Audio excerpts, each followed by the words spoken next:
just a little progress report for myself, as we're now into the 15th of January, and I planted in this trough some broad beans and winter onions. The onions are radar and the broad beans were aqua dulce.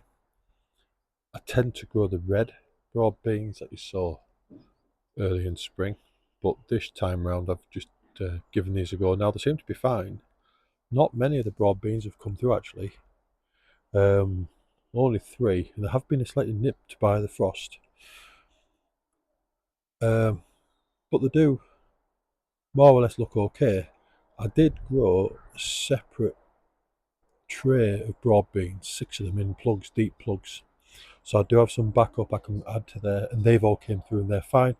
They're also outside, positioned over here on the bulb table, where I just tend to store all my bulbs while I'm waiting for them to, well, bulbs, plants I've lifted and splayed, stuff I've got coming up. But yeah, underneath there, down there at the bottom, are the spare broad beans, and they look fine. And again, they've been outside. So it's not something I usually do, is the aquadulce ones. And to be honest, I don't really grow the large onions. I tend to stick to shallots.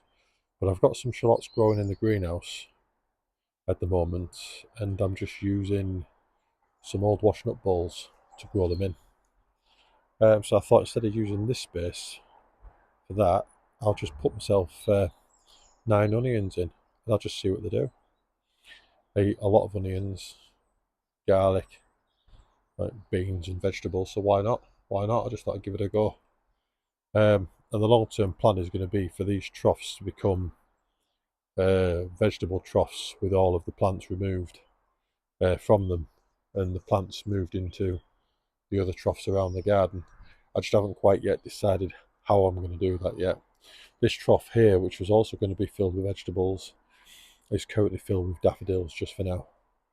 So yeah, I'm just trying to figure out how I want it to go, because at the moment it's a bit of a mess. I've got troughs and stuff everywhere, and I know winter is for tidying, and I've done many tip runs. I've got plants lying around that I've dug up and I've splitted and I've potted on, ready to plant out the front of the house. But yeah, right now I'm just working at it slowly, and I wanted to make sure I got something in to try early doors, since at this time of year there's not a great deal going on apart from, as I say, tidying. So yeah, radar, aquadulce seem to be good. We've had -5, -6 on some days where I live, and they seem to be fine. So yeah, we'll see how these go. But yeah, quite happy with them.